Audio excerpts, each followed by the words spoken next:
Central Trade Union ngasi meeting asida lakir bapunamak an mada kong nunjari ai lo shala pa oirabani adu mayam we ngang sang ngang leragadi daninga roi trade union tawba ai se mafam matam lei aduga akhoi EITC gi di akhoi district manga se loina meeting all meeting trade union lady ba khuding mak adege khoi masa khuding mak Bisempur adege Imphal City Imphal East West adege masi akhoi loina masi general body loina to thokre tarik train thui segi goi thawan ngi ju tarik tara kaino se tawra bane aduna akhoi coordinating sidai sida convention ama tori sidai sida akhoi na kari maramgi trade union sigi singma strike ase karam matam na tawni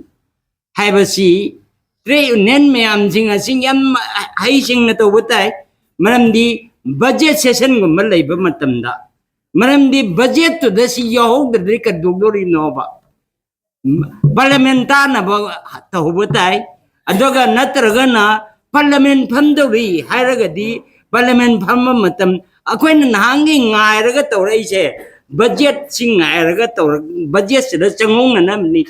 budget the Sengento Aquina Taliba demands here budget that reflect the Hogdragadi Aquina Pangau the Lobugi Bapta Legani Aduna Yamna Haishing Aquina Madam budget Natragana Aquina Marakta to Garagana Matunataba Parliament Pangadabada Mapu State Key Oregana Assembly from Dida Ade State Key Assembly is a budget from Dida Aquay Masi Nahalatan to Wim Hota Koyam Haishing Nato Butayaba Ade Pangau the Loraga Assembly Sulaitaba Adagi budget su Kenozu Pando Matanda Pangau the Lobugi Mansidi Yam Nahena Hai Singbook and you with the above. Aduna state key Oya Haragadi Akoi budget state key budget Pambam Adagi state key assembly Pamandai Adraida Koyam Hai Singna Matham Matam Chadana Pangau the Lobugi Motuda Yamna pinpoint or Mado Koi assembly the Hosan Batai Parliament the Hosan Batai Aduna Akoina Yamna Hai Singna Akoi Parliament Mana Asidai Sida EITC Sidal Lady Batre Nen Central Trade Union Sing Asidi 1925 Taga Linkat Payorim ni 1920 that Linkat Payorim ni Azina Yamna Trade Unengi Madam Yamna Kupna Kangaba Kangbunga Tani Yam Hai Singna Tora Abanina Akoi Handaki Directorani Toiche budget sing around Nikunipan de Hore, Kunipan Sida Horagasu budgeti Nasagi Tarik Tarik Amada budget Paisazi Putora Niaba.